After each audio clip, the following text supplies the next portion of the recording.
he then says, KJV-only individuals generally are not interested in church history as a subject.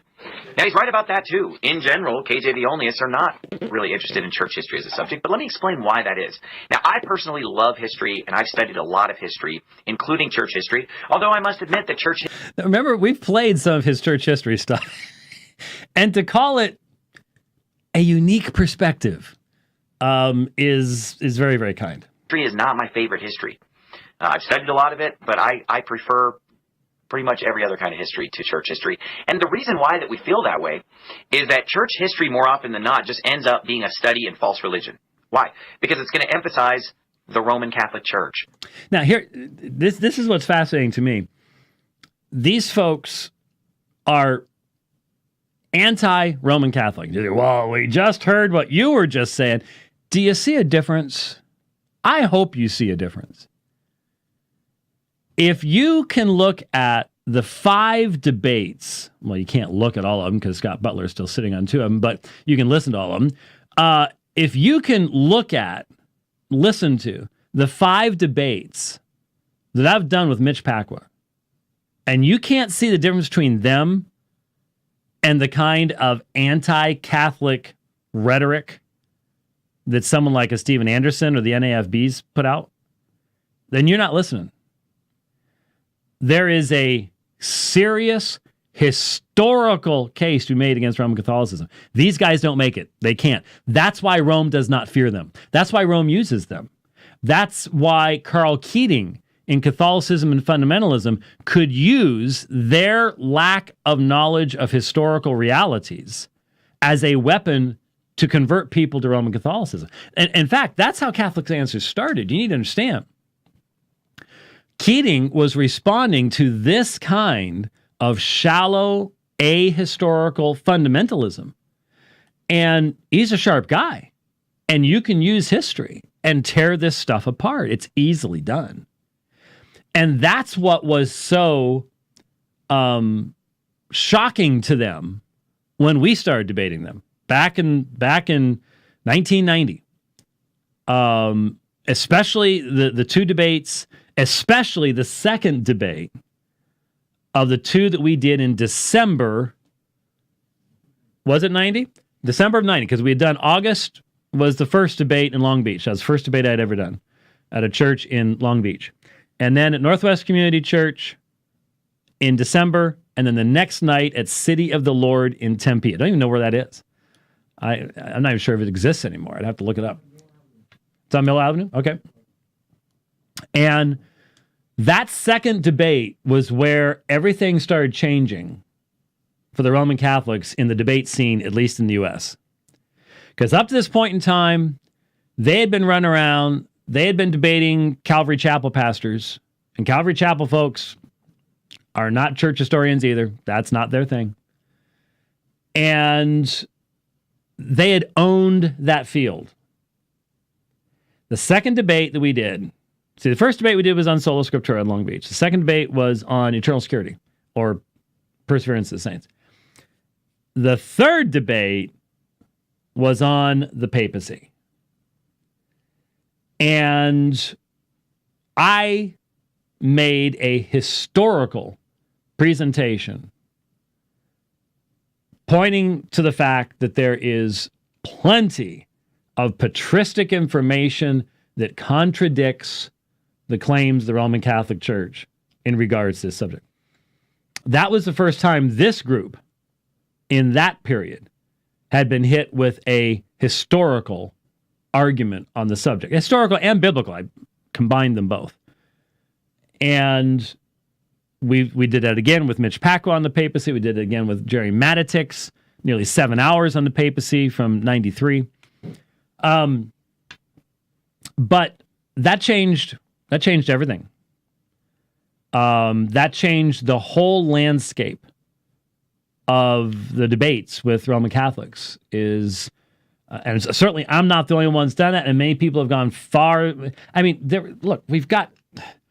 there had always been tremendous works on this subject. It's just history had pretty much forgotten them. I mean, they were still stuck in people's libraries someplace. But Whitaker and Good and what was the Lutheran guy? Anyway, think of it later. But there are just all sorts of collections. Infallibility Church, first real one of those classic works that I read in response to Cardinal Newman. These books were out of print. They were in libraries, but it's not like they were sitting on your Christian bookshelf at the Christian bookstore. And so that changed. They recognized these Reformed guys who do history are dangerous. They are dangerous to our claims. The fundamentalists, like Anderson, no danger at all. They are not a danger because they cannot make a historical argument because they just don't care to, for this very reason. It's just we're studying Roman Catholicism. No, you're not. No, you're not. I mean, once you buy into this, and I would assume, I'm just assuming, he didn't say, I'm assuming that Anderson does the Trail of Blood stuff and that there's the disciples were Baptists.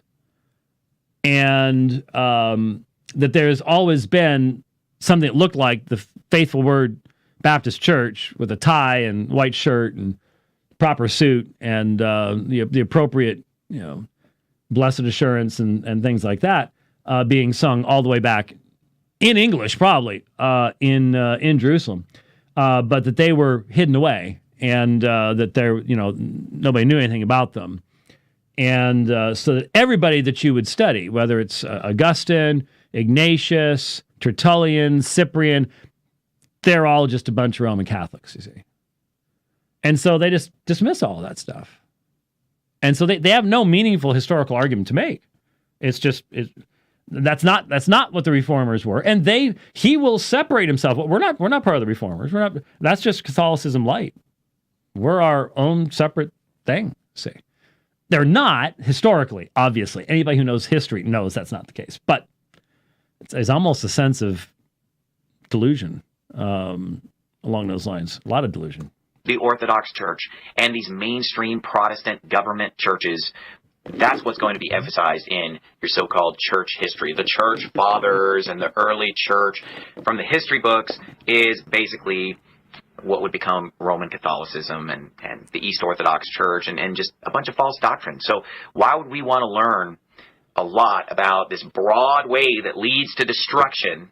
These billion Catholics today in 2019 on their way to hell, and just all the other hundreds of millions of East Orthodox believers that are on their way to hell with their pagan, idolatrous, apostate Christianity. Why would we want to just sit and read up on that and learn all about that?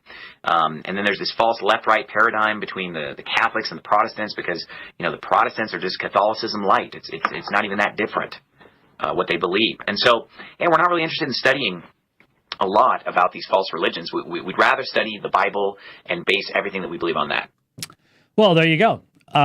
Which, of course, is what leads to the tremendously incoherent and inconsistent theologies, very surface-level theologies, their inability or unwillingness to interact with all the debates that have taken place down through church history.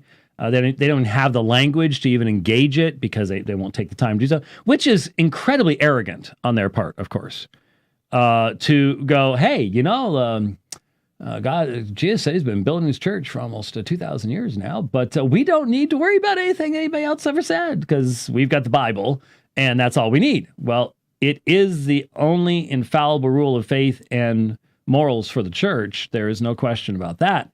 But do you really, really think that you're so much smarter than every generation that's come before you that you can't learn anything from them?